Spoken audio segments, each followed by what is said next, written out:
Good morning, everyone. Got some quiet time, so I wanted to film this really pretty journal. And you may have seen it when I started. Uh-oh. Looks like my beads came off of the top. I wonder how that happened. Whoop. This journal, I did kind of do a preview when I first started it. But now it is done and going to a new home. So you'll see this after she gets it. And I have to remember not to post this. This is Ethel Jackson's journal. She was an actress and an opera singer. She led an amazing life. There's so many stories with these actresses and actors. She was in silent films, so I put a little bit of film there. And she was a very flamboyant, well-dressed lady. So I just thought it would be fun to have all of her favorite laces and beads and things there. And that can come off. This is just some sari silk I had. And this is a very chunky monkey. It is full of stuff, and I had to call it because it would have not been closable. My ring binder, of course. I'm having trouble keeping my stuff centered. Okay, that's pretty good. And this book, I loved the cover. And I wasn't sure what I would do, but obviously it had to have something to do with opera. And that has led me into a very fun area of research for history.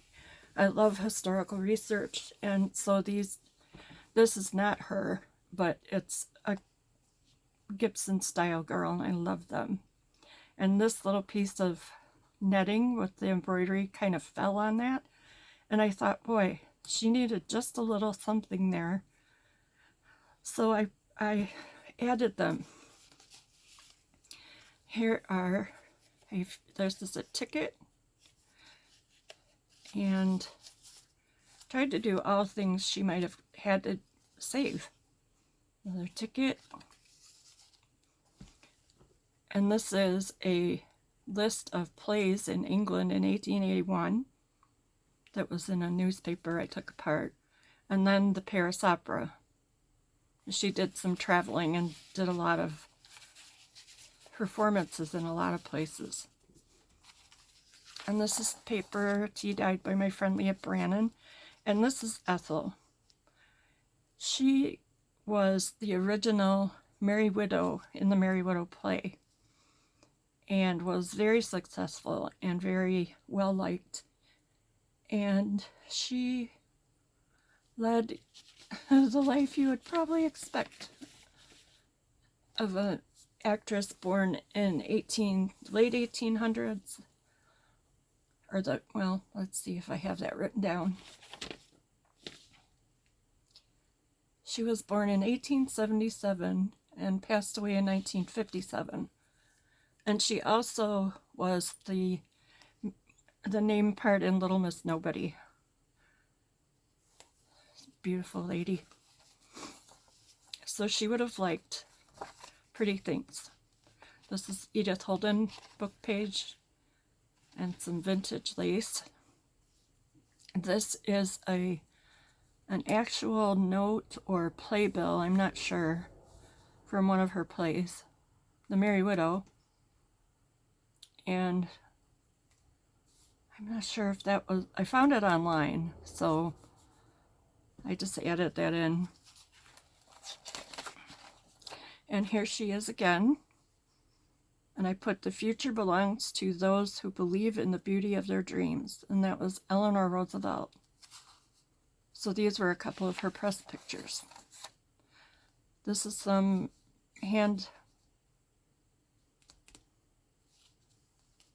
handwritten music. And then I figured she traveled a lot, so she must have seen some critters, right? And this was from an 1880, 1890. Yeah, encyclopedia. And she probably would have kept something from home.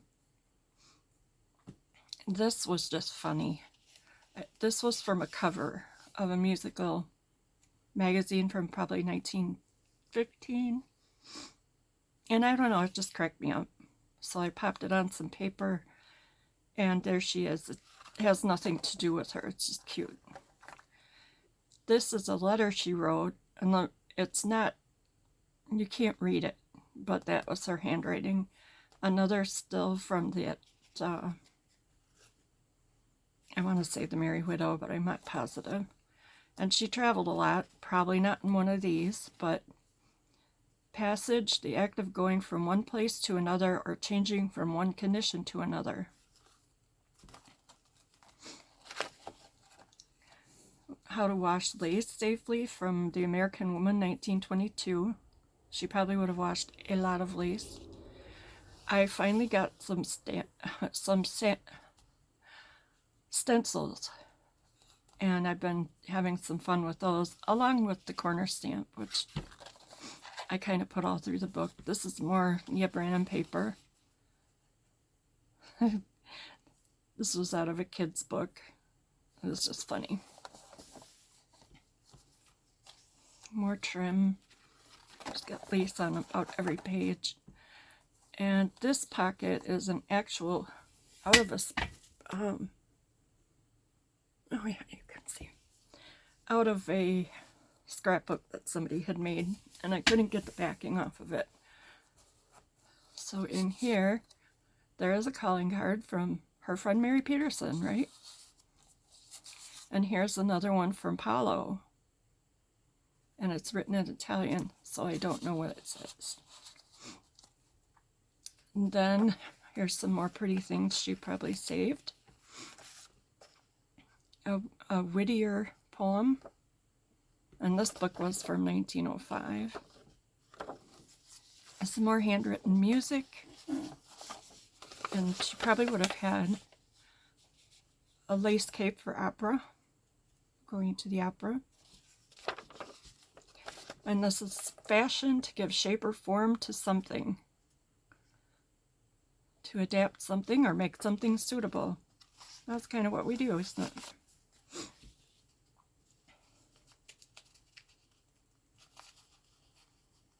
And these copies are out of a, oh, for gosh sake, Harper's magazine. Here's probably some of her favorite fabric and a button and the lace she wanted. A little bit from home.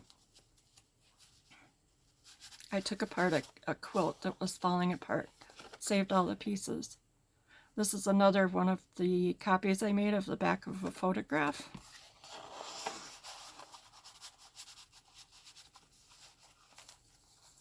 This is a die cut, I believe a real one, and then maybe they're flowers given to her by Henry W. Eichhoff. I'm sure she would have had a lot of flowers. These are famous American opera houses, which she probably performed in at least a few of them.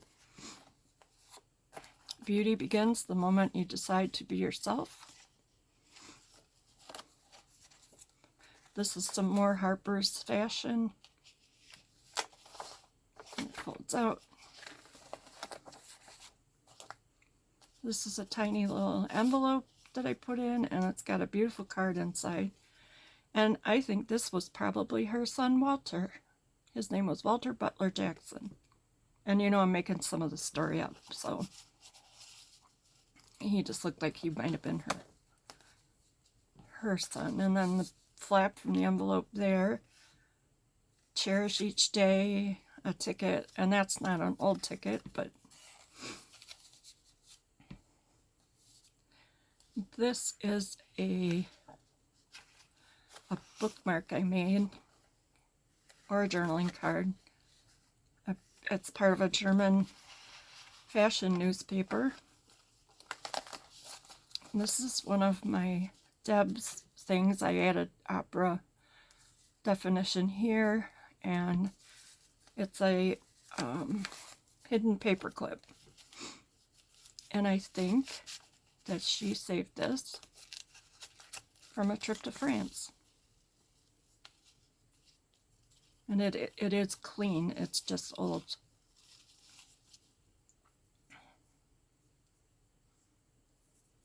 Oops, upside down.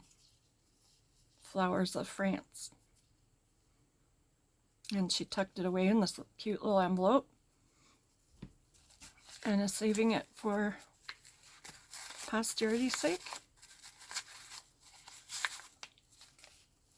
or because it was pretty. And then this is just a bit of stationery, an old ledger from 1888. Let's see if I can put this back without it being a major event. Ta-da! More paper from Leah Brannon that I put a stencil on. This is Debbie Ham. Find Your Happiness. This little journaling card. This is the top of a piece of music. New songs. Famous Scotch comedian. So you can guess why that's there. She probably would have drank a lot of champagne.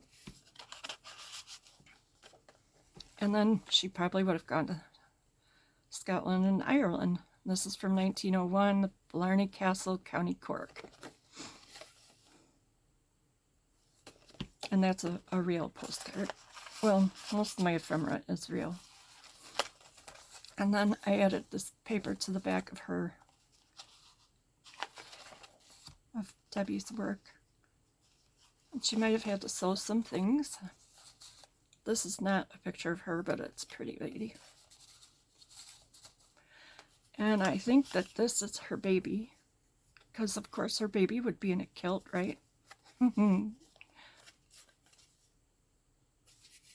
I wrote Walter on there. That wasn't on there. I made him Walter.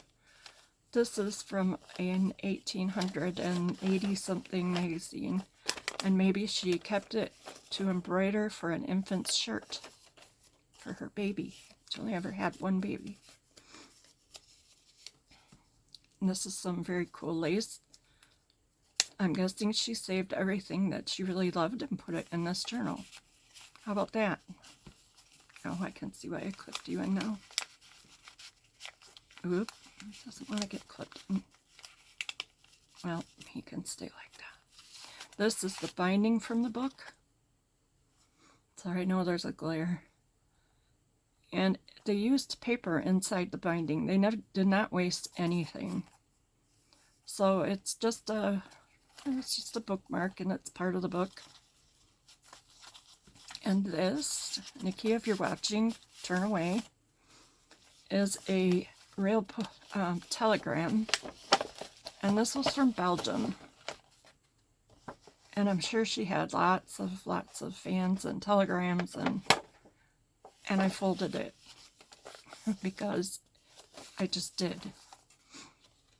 And this is a later version of a comedy that was available to watch.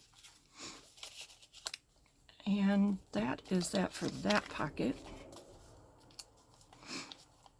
Probably could have reinforced this a little bit, but I didn't. Oh, for Pete's sake. I think I had these all tucked in here. Maybe, maybe not. Well, I might just put that in later. Yeah, I think I will. And then here's some little pictures from trips. This is from Chicago. Skyscrapers along the Chicago River. And a little sheep, because everybody gets sheep. Maybe that was from a baby card. This is just funny. The Storks were going to the opera. And this is from Janesville. And carpets and cloaks. I thought maybe they would have used some of the things from that store for the backgrounds. This was a postcard. It is from Walker Evans. He took a lot of photos in the South. And that's one of them, with the playbill for Silas Green show in the front. And some more pretty lace. I found this in a book and Fussy cut it out. Puccini opera. This is a letter she wrote, and I copied it. So I thought it was so fun to have it in her own writing. Her address, Ethel Shannon Jackson. So I just tucked that in here.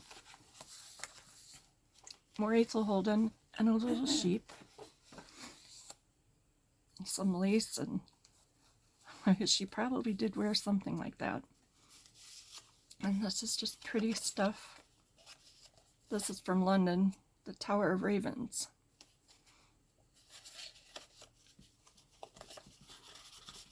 A little belly band.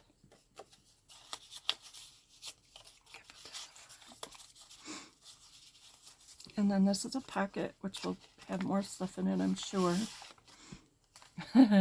More sheep. The lambs are skipping on the hills and children playing too with their jump ropes precisely as their grandmas used to do. By L.G. Bridgman. If the lambs should skip with ropes, the little lambs of spring, it would amuse the farmers so they couldn't plant a thing. 1908.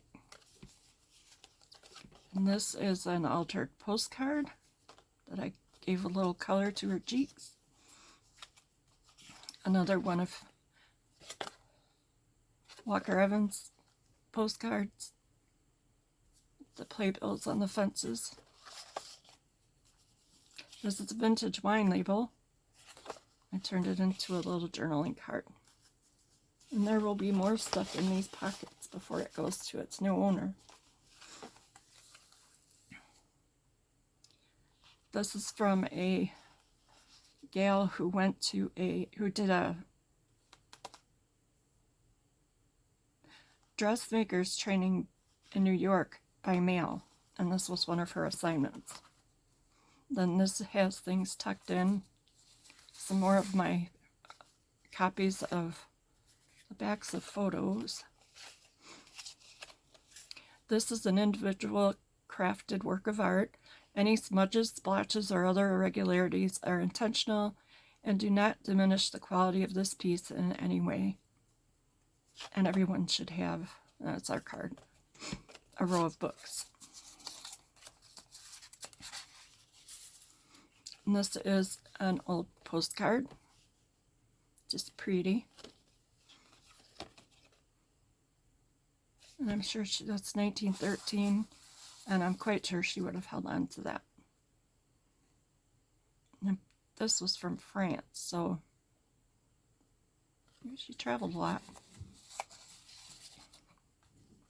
This is a, what did they call them? I don't know what that noise is. Not sure if you can hear it or not. That's weird. Jim's upstairs. Nope. I don't know what that is. This is from silent movies. They would send these with the films, and then the organist or orchestra would play the music, and these were the prompts. This is a letter from 1891 of a lawyer in London. This is a piece of handwritten music who I haven't quite nailed down the composer of some of the stuff I have, but I think that this is a picture of her dad. It says great-grandfather.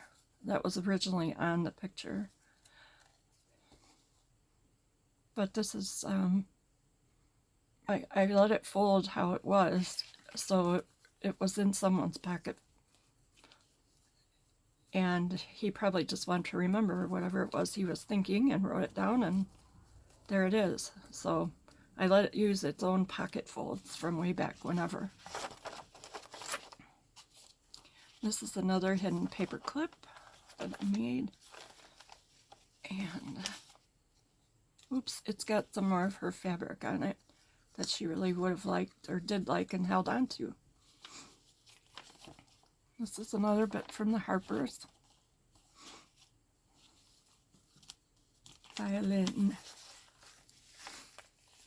So this was here. Oop.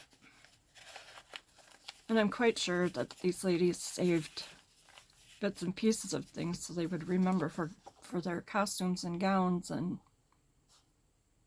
this is just cut out of a book that I found. And there she is. And this is the front page from the book. And I want to say this was like 1900-ish. And then this is a copy of the back of a book. I don't even have the rest of the book.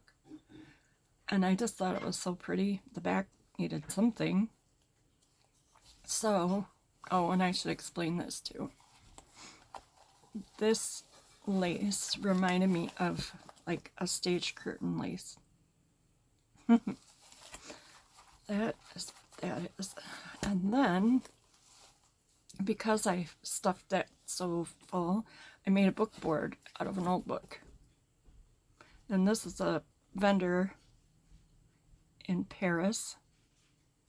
And he was selling, oh gosh, souvenirs, and it says chestnuts. So probably roasted chestnuts. So I got to use a book cover that was missing the rest of its book. And that way she can put this behind a page she wants to write on to flatten it out. But you also obviously could take pages out and write on them. But if you did that, there's the book board. And all of Ethel's history that I've looked up will go with this journal. So she'll have her pictures and know who her husband was and all of that. She had one baby. It was Walter. Actually, she had 3 husbands. So, and all of them are related to the operas, singing, and producing.